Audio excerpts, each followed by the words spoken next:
E aí, pessoal, gostaram da cantiga? Então, essa cantiga ela é bem conhecida e tia Kézia passou ela só para vocês relembrar um pouquinho e refletir sobre o que ela está falando, porque tem tudo a ver com o assunto que tia Kézia vai falar agora. Então, a cantiga fala sobre a rua, né? Fala sobre bosque e fala sobre um desejo que o autor tinha. Que se essa rua fosse minha, o que que eu faria, né? Como eu imaginaria que fosse? Se ela fosse minha, ela seria como? Então leva vocês a pensar, a refletir um pouquinho aí sobre essa cantiga, tá certo? E na questão 1 da página 20, vocês vão fazer uma atividade aí de contornar. Vocês vão circular de azul, pega a canetinha azul e circula lá os lugares que tem na cantiga, tá bom? Página 21 vem falando sobre os espaços públicos e espaços privados. Uma cidade, ela quando começa a ser organizada, para as pessoas viverem bem em comunidade, ela precisa estar bem estruturada. E aí começa o quê? As construções. As construções em uma cidade é muito importante. Por quê? Imagine se você quer ir para a igreja e você vai para o culto no meio da rua. Quer fazer o seu culto, quer adorar a Deus, quer ir para a sua missa. Para isso existem as igrejas. Então você vai fazer o seu culto, você vai participar da sua missa nas igrejas. Outra construção importante numa cidade é a prefeitura, que é o local onde o prefeito e os administradores se organizam para manter a comunidade, a cidade bem planejada, bem organizada em relação à convivência, né? Justamente desses espaços. Para manter uma cidade também organizada, além dessas construções, precisa-se ter o quê? Áreas como lazer. Bosque, praças são principais para uma cidade. E aí as pessoas aproveitam para caminhar, para brincar, para conversar e viver em comunidade. Por isso que o tema do nosso capítulo 6 é dividindo espaços em comunidade, tá bom? E aí, mais para frente, na página 22, ele vem falando sobre espaços públicos e espaços privados, que tia Kézia vai explicar agora para vocês.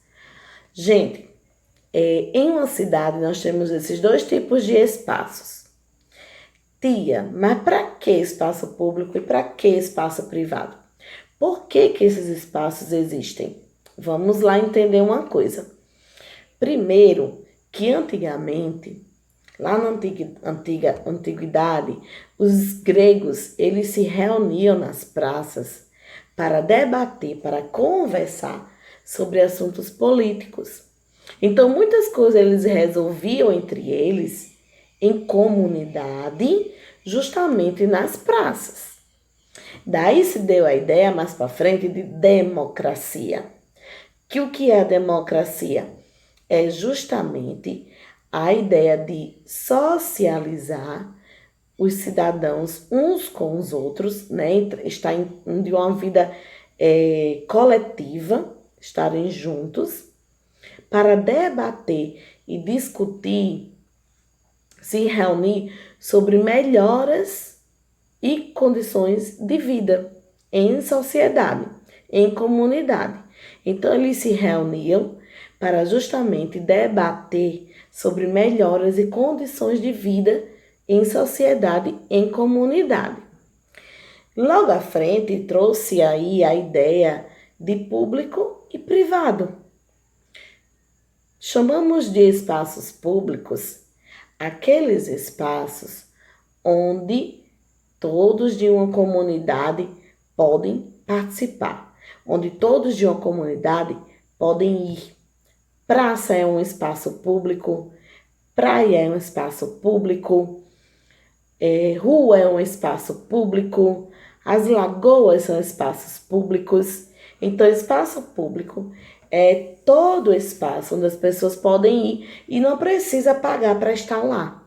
Não tem um dono que diz, ei, você precisa pagar para poder sentar no banco da praça. Ei, você precisa pagar para patinar nessa rua. Então, ele é público, é para todos de uma comunidade, tá bom?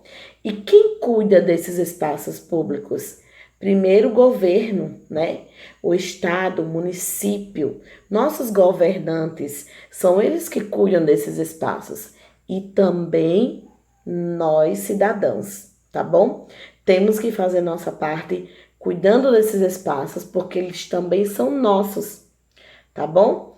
Não é porque o governo, a prefeitura, paga o gari para ele limpar a praça, para ele limpar as ruas, que eu simplesmente vou lá e vou sujar. Também cabe a mim fazer minha parte e cuidar desse espaço, tá bom? Porque ele é público, ele é de todos, tá certo? E todos precisam zelar e cuidar. O espaço privado é diferente. O espaço privado, ele é aquele espaço onde existem pessoas que são donas. São elas que mandam, são elas que fazem a organização daquele espaço delas. Por exemplo, a sua casa é um espaço privado. Porque quem organiza lá a rotina da sua vida familiar? Sua mãe, seu pai. Quem permite a entrada e a saída das pessoas que vai na sua casa? Sua mãe, seu pai, a sua família. Então, sua casa é um espaço privado. Por exemplo, nós temos dois tipos de escolas. Temos escolas públicas e escolas privadas. Nas escolas privadas, as pessoas para poder estudar, ou faculdades privadas, né?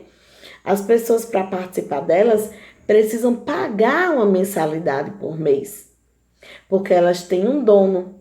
E esse dono, para manter esse espaço privado dele, para pagar os funcionários e zelar por esse espaço, eles precisam o quê? Desse dinheiro por mês. Por isso que ele é um espaço privado. E por isso que ele é pago. As pessoas vão lá, pagam para usufruir daquele espaço, tá bom? E esse espaço ele é organizado também por uma pessoa que é dona, mas ela está ali com uma equipe que ajuda e ela paga o salário todo mês a essa equipe. Através de quê? Do dinheiro que as pessoas pagam. Na escola pública, não é assim. Qualquer pessoa pode estudar na escola pública.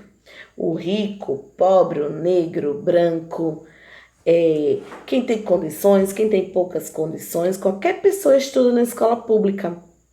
Porque ela é livre para a comunidade, ela é aberta para as pessoas participar, tá bom? Mas ela é mantida através de quem?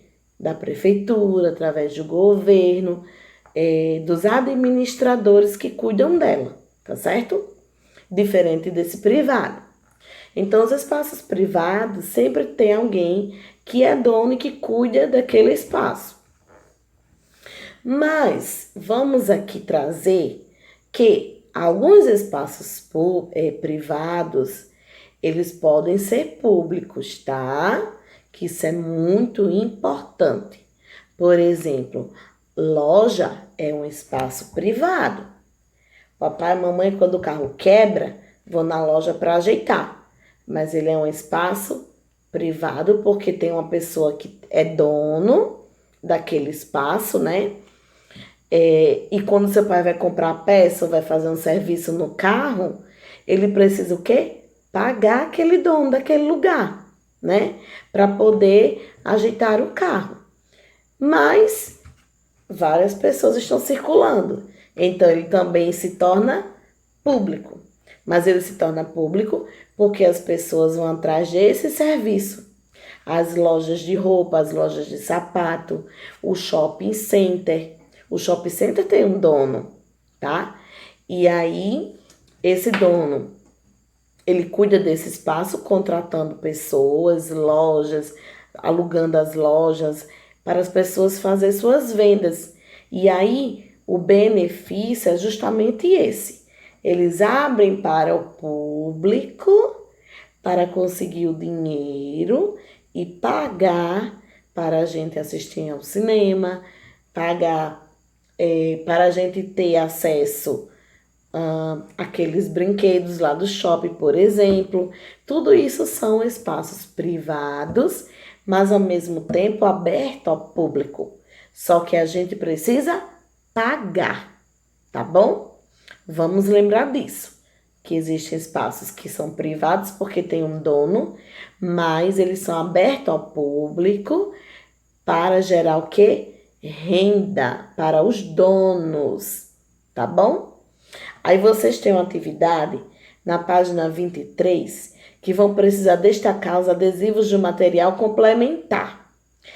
Material complementar 1, lá no finalzinho do livro, vão destacar os adesivos e vão colar aqui onde for espaços públicos e o que for espaços privados, tá bom?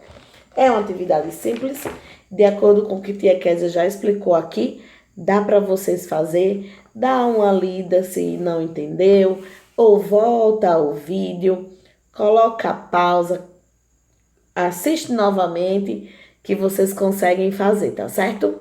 Tô torcendo por vocês sempre. Então, fiquem com Deus e bom estudo.